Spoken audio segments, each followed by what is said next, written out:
स्वागत है आपका नए वीडियो के साथ में। मैं फिर से आपके सामने आ चुका हूँ नया वीडियो लेके। ये वीडियो है वो बाइक के यानी कि R15M की सर्विस से लेकर के है। तो आपने देखा होगा कि बहुत बार हम अगर कोई प्रीमियम बाइक लेते हैं तो हम उसकी ज़्यादातर सर्विस वर्कशॉप में ही कराते हैं, क्योंकि हमें ऐसा लगता है कि अगर हम हाथ से या खुद से करेंगे तो उसमें कुछ दिक्कत परेशानी आ जाएगी। लेकिन ऐसा कुछ नहीं होता है, उल्टा ऐसा होता है कि वर्कशॉप में अगर आपको जिस हिसाब से चाहिए उस हिसाब से सर्विस नहीं मिलती है। क्योंकि बहुत बार क्या है कि आप अगर उसमें रिक्वेस्ट डालेंगे कि ऑयल चेंज करना है या एयर फिल्टर चेंज करना है या तो ऑयल फिल्टर चेंज करना है, और वो लोग क्या करते हैं कि अपना रिक्वेस्ट एक्सेप्ट करके वो कर भी देते हैं, उसमें मेंशन कर देते हैं, लेकिन आपको जिस हिसाब से चाहिए उस हिसाब से सर्विस नहीं मिलता है। बहुत बार दिक्कत क्या आती है कि आपको लगता है कि आपके बाइक का इंजन ऑयल चेंज हो चुका है, लेकिन उसकी अगर ज़रूरत नहीं है तो वो लोग चेंज नहीं भी करते हैं। और हर एक चीज़ ऐसा नहीं है कि आपको जैसा चाहिए वैसा ही प्रीमियम क्लास आपको मिले। और उसमें आप देखते होंगे कि एयर फिल्टर अगर वो डालते हैं तो उसमें कुछ चीज़ मेंशन नहीं होती है, आपको पता नहीं चलेगा कि ओरिजिनल है या डुप्लीकेट है, क्योंकि उसके जो बाहर के जो पैकेट पे जो रहता है बारकोड या QR कोड रहता है, उसको अगर आप स्कैन करोगे तो आपको पता चल जाएगा कि आपका जो कोई भी एयर फिल्टर या ऑयल फिल्टर जो डाला है वो कौन से ग्रेड का है। उसमें भी एक ग्रेड होता है, कुछ माइक्रोन्स में रहते हैं जो आपके इंजन ऑयल के कैपेबिलिटी के हिसाब से उसको सर्कुलेट करने के लिए काम में आता है। तो अगर मान लो वो ज़्यादा मोटा है तो उससे दिक्कत ये आएगी कि आपका जो ऑयल है वो सर्कुलेट होने में टाइम लगाएगा, और अगर वो पतला डाल दिया है तो अच्छे से वो फिल्टर नहीं कर पाएगा। तो इसके लिए आपको खुद से अगर सर्विस कराते हो तो आपको पता चल जाएगा कि ये कितना अच्छा है और कितना बदलने का ज़रूरत है। अगर ज़रूरत नहीं है तो आप उसको चला सकते हो, लेकिन हो सकता है तो ऑयल फिल्टर को हर सर्विस में बदल ही दो।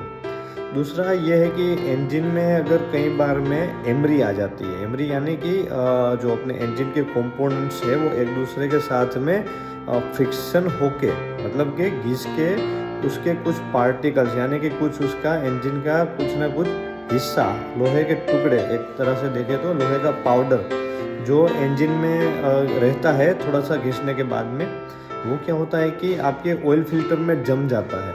अगर ऑयल फिल्टर में नहीं जमता तो वो नीचे स्टेनर से होके आपके ड्रेन प्लग में आके अटक जाएगा। तो बहुत बार वो लोग क्या है अच्छे से उसको क्लीन नहीं करते हुए वही वापस सेम टू सेम लगा देते हैं।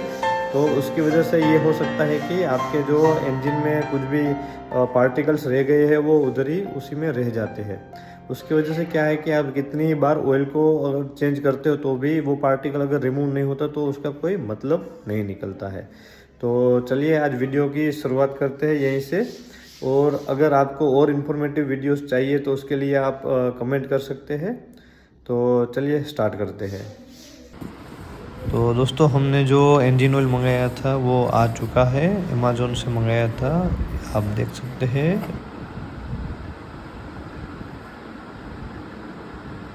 तो चलिए देखो दोस्तों, ये अनबॉक्सिंग हमने स्टार्ट कर दिया है। अनबॉक्सिंग के टाइम में खास ध्यान ये रखें कि आपका जो इनवॉइस है वो अंदर से डैमेज ना हो जाए। कई बार इसको खोलते समय इनवॉइस भी डैमेज हो जाता है।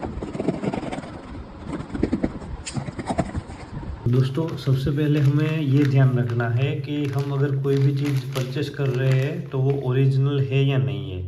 तो इसके लिए हम क्या कर सकते हैं, एक तो ये टैग है, उसके बाद में ये QR कोड है, उसको स्कैन करके पता कर सकते हैं।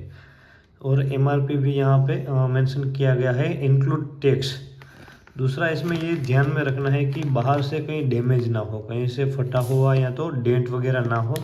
उससे क्या हो सकता है कि आपका ऑयल फिल्टर जो है वो काम नहीं करेगा, जिस तरीके से करना चाहिए उस हिसाब से काम नहीं करेगा।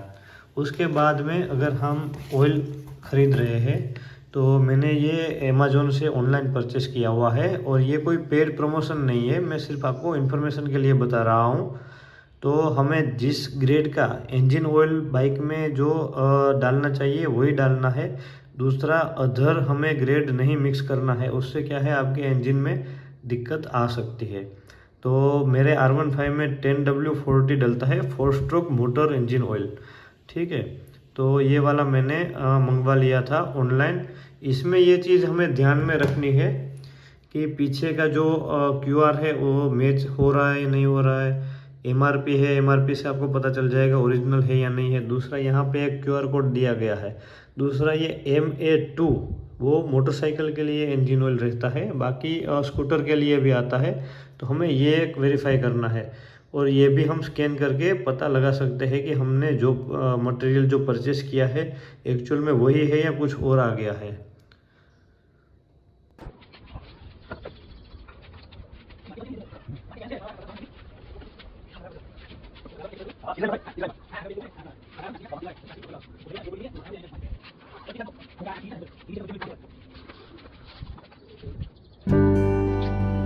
तो दोस्तों हम सबसे पहले इसको खोल के इसका लेवल देख लेते हैं। तो लेवल देखते समय हमें बाइक को हमेशा खड़ा रखना, सीधा एकदम स्ट्रेट, उससे परफेक्ट लेवल का आपको पता चलेगा। तो लेवल देखने के बाद में हम इसकी विस्कोसिटी देखेंगे। तो इसमें देख सकते हैं लचीलापन बहुत ही ज़्यादा आ रहा है, अभी तक कोई दिक्कत नहीं। ऑयल वैसा का वैसा ही फ्रेश है, थोड़ा सा चल गया लेकिन अब फ्रेश है, कोई दिक्कत नहीं है। दोस्तों हमें सबसे पहले ये देखना है कि अगर इंजन ऑयल को हमें पूरा फ्लश करना है तो इंजन को स्टार्ट करके 10-15 मिनट तक चालू रखना है, ताकि इंजन में जो पूरा ऑयल है वो गर्म हो जाए और उसकी जो डेंसिटी होती है वो कम हो जाए। पतला होने के कारण क्या है कि पूरे इंजन में से ऑयल फ्लश हो जाएगा। तो चलिए इंजन को स्टार्ट कर देते हैं।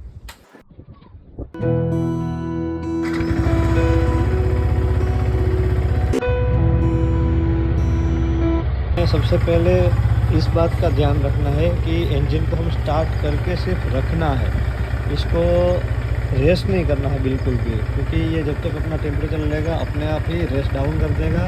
उसके बाद भी डाउन रेस में ही इंजन को चालू रखना है, ताकि उसको जो प्रॉपर टेम्परेचर चाहिए वो उनको मिल जाए।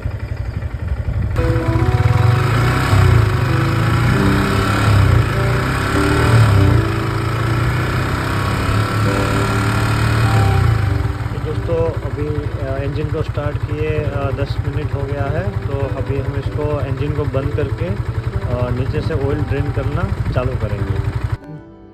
तो दोस्तों हम 8 नंबर का बोल्ट ये सबसे पहले फिल्टर का लूज कर लेंगे।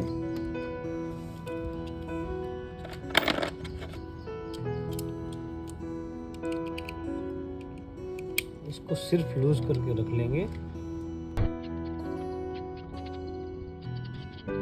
हमें याद रखना है कि कौन सा बोल्ट हमने कहाँ से खोला था। उसके बाद में हम इसको भी खोल के रख लेते हैं। दोस्तों मैं इसका फ़ायदा आपको बता देता हूँ कि क्या होता है, कई बार हम फिल्टर बाद में अगर चेंज करते हैं तो इससे हो सकता है कि जो पुराने फिल्टर में और पुराने ऑयल में जो कचरा रहता है वो उसी में रह जाता है, जिसकी वजह से वो पूरा फ्लश नहीं हो पाता है। तो अगर हम फिल्टर को भी पहले खोल देते हैं तो उसके साथ में पूरा कचरा और सब कुछ बाहर आ जाता है। लेकिन इसको ध्यान से खोलना है, क्योंकि ये गर्म हो सकता है। अभी इंजन हमने स्टार्ट रखा था इसलिए। तो 19 नंबर के रिंग स्पैनर से हम इस बोल्ट को खोलेंगे। ये आपको दिख रहा होगा ऑयल ड्रेन के लिए ये बोल्ट है। तो इसको हम 19 नंबर के रिंग स्पैनर से खोलेंगे और हमेशा ध्यान रखें कि इसको एंटी क्लॉकवाइज मतलब घड़ी की उल्टी दिशा में ही खोलना है। अगर हमने घड़ी की दिशा में इसको खोलने का कोशिश कर लिया तो इसके थ्रेड डैमेज हो जाएंगे और ये परमानेंट इश्यू हो जाएगा।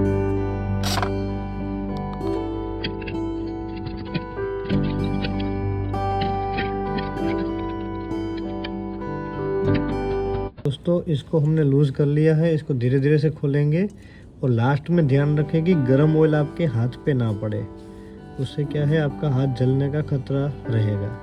तो इसलिए धीरे धीरे खोलें और इसके स्टेनर को खास ध्यान रखें। इसके स्टेनर को कैसे रखना है मैं वो भी आपको खोल के दिखाऊंगा।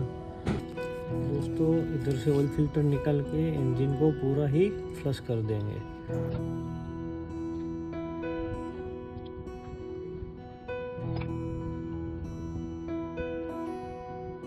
दोस्तों फिल्टर अभी भी वैसा का वैसा बिल्कुल नया ही है, क्योंकि हमने इतना ज़्यादा किलोमीटर बाइक अपनी चली नहीं थी, इसलिए वैसा का वैसा नया का नया ही है। फिर भी हम इसको फ्लश कर रहे हैं ताकि अगर कुछ भी कचरा या कुछ पार्टिकल्स हो तो वो निकल जाए। तो दोस्तों यहाँ पे हमारा पूरा इंजन ऑयल ड्रेन हो चुका है। अब हम सबसे पहले फिल्टर की जो पोजीशन है वहाँ के पार्ट को हम पूरा क्लीन कर देंगे।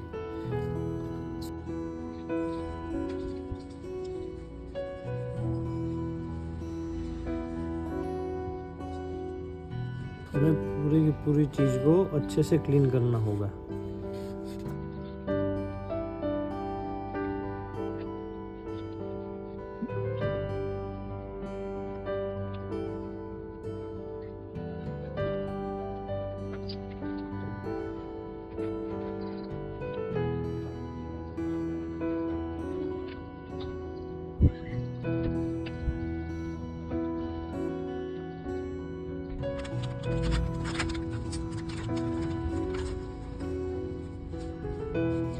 हमें दोस्तों देखना है ये वाला हिस्सा बाहर में आएगा, ये वाला हिस्सा अंदर में आएगा, मतलब कि ये हिस्सा अंदर में और ये वाला हिस्सा बाहर में।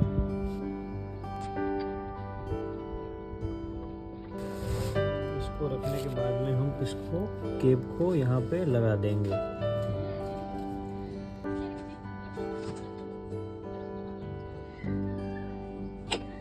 सबको भी एकदम क्लीन कर देंगे ताकि कोई मिट्टी या कुछ रह ना जाए।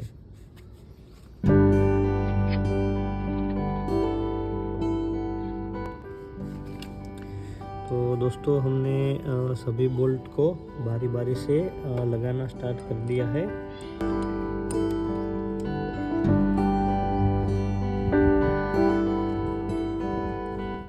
सबसे पहले दोस्तों ध्यान में ये रखना है कि आपको किसी भी बोल्ट को ज़्यादा टाइट नहीं करना है, आपको सिर्फ हैंड स्टार्ट करना है। हैंड स्टार्ट मतलब हाथों से ही टाइट करना है, वरना दिक्कत ये आ सकती है कि कुछ भी अगर पार्टिकल रहा तो बीच के गैप में से वो अंदर जा सकता है या तो बोल्ट डैमेज हो सकता है कभी। तो दोस्तों हमें इसको बारी बारी टाइट करना है, थोड़ा थोड़ा करके तीनों को। एक बार पूरा टाइट होने के बाद में फाइनल टॉर्क लेना है और आराम से करना है, अगर थ्रेड ख़त्म हो गए तो दिक्कत आ सकती है।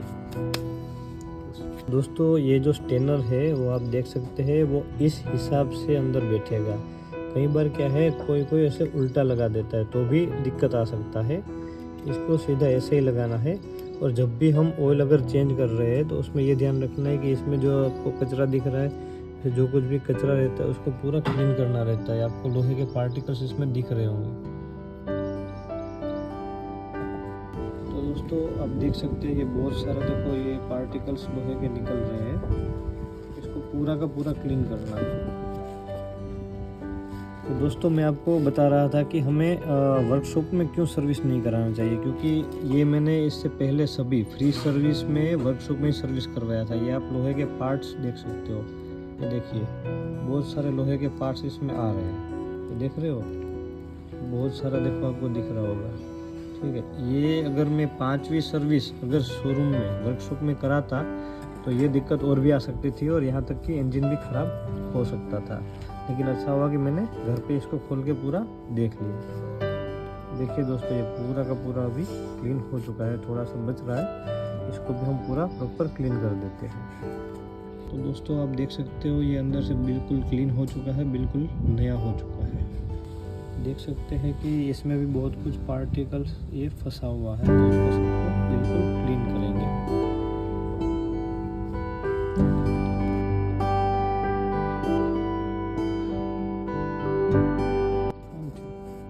इसको ध्यान से साफ करना है, वरना क्या है कि ये अगर डैमेज हो गया तो पूरा कचरा जो है वो छान नहीं पाएगा।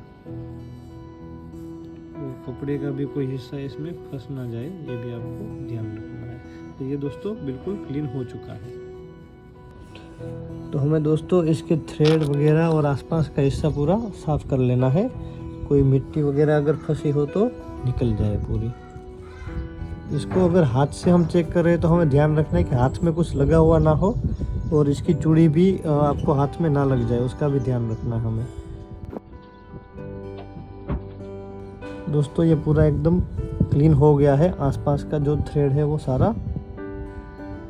दोस्तों हमें इसको क्लॉकवाइज घुमा के इसको टाइट कर देना है। और इसको आराम आराम से टाइट करना है। अगर थ्रेड डैमेज हो गए तो फिर ये पूरा इंजन खुल के ही सही हो पाएगा।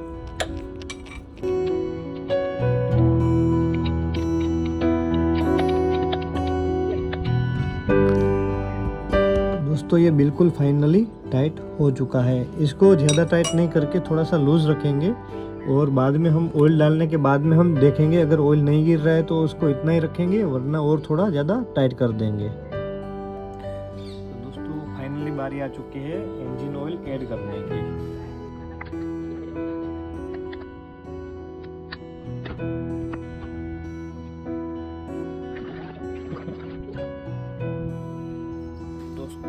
फाइनली इसको ऐड कर देंगे।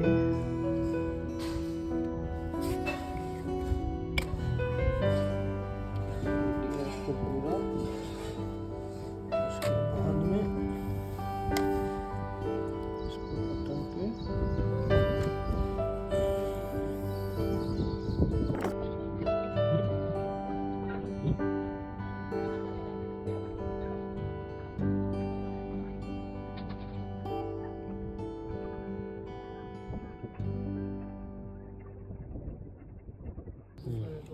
तो फाइनली हमने केप को पूरा लगा दिया है। उसके बाद में बाइक को सीधा करके एक बार देखेंगे कि ऑयल का लेवल कितना आया है। तो दोस्तों ऑयल एकदम प्रॉपर लेवल में आ गया है, ना ज़्यादा है ना कम है। ठीक है, तो दोस्तों एक बार फाइनली हम इंजन को स्टार्ट करेंगे। बाइक को हमेशा सीधा करके इंजन स्टार्ट करना है, वरना ऑयल क्या एक साइड में इकट्ठा हो जाता है तो पूरे इंजन में सर्कुलेट नहीं हो पाता है। तो चलिए इंजन को स्टार्ट करते हैं।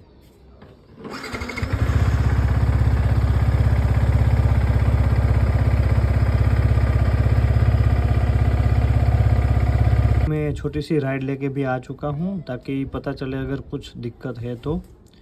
और उसके बाद में मैंने ये जो ट्रिप है उसको भी मैंने 0 कर दिया था ताकि पता चले कि हमें कितना किलोमीटर पे सर्विस करानी है।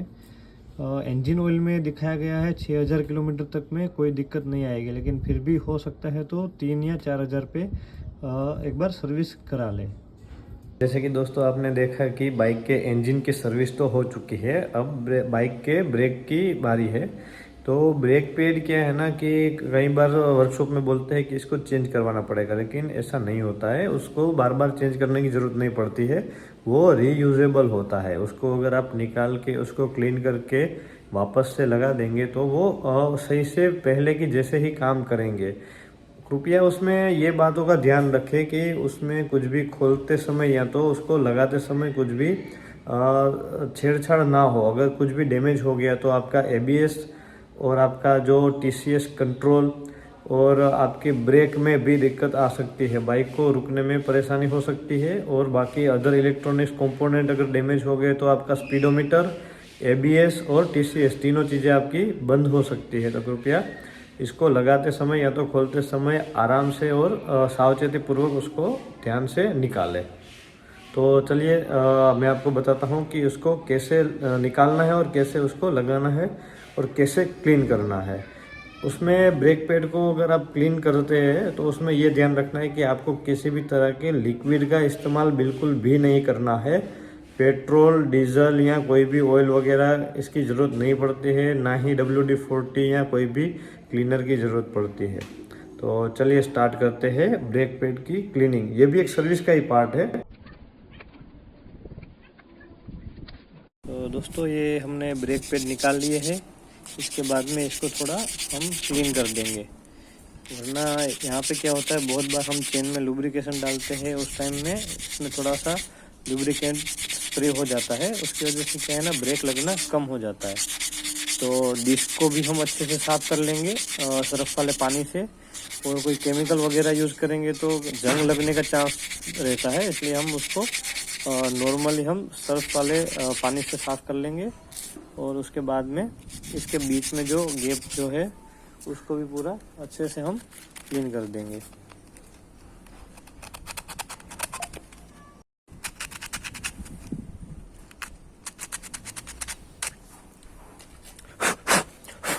तो दोस्तों ये एक साइड का हो गया है, सेम वैसे ही दूसरी साइड का भी हमें साफ़ करना है। दोस्तों इसको हम एक बार पूरे के पूरे साफ़ कपड़े से इसको पूरा साफ़ कर लेंगे।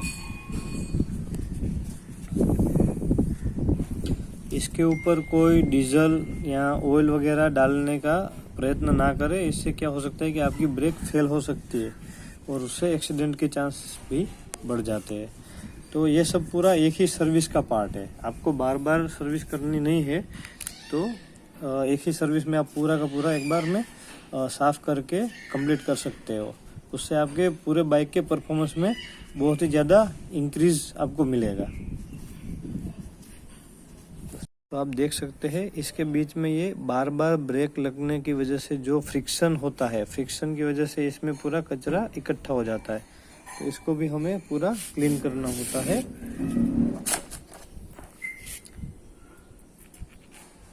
देख सकते हैं आप बहुत सारा कचरा इकट्ठा हो गया है। ये क्या है, आपकी ब्रेक को जाम भी कर देता है। बहुत बार हो सकता है कि आपका पहिया जो है, पिछला चक्का है, वो थोड़ा एकदम घिस के चलता है।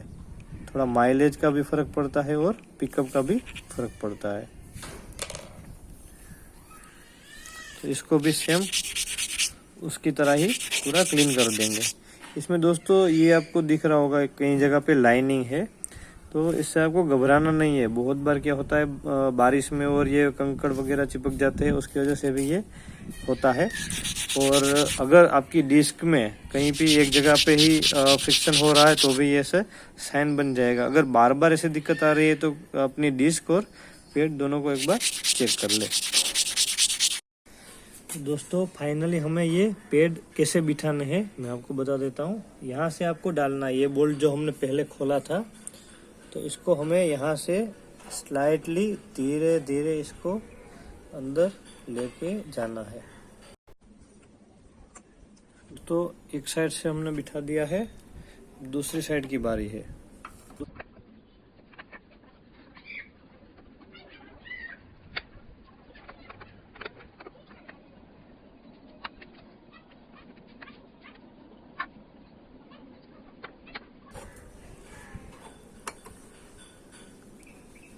ये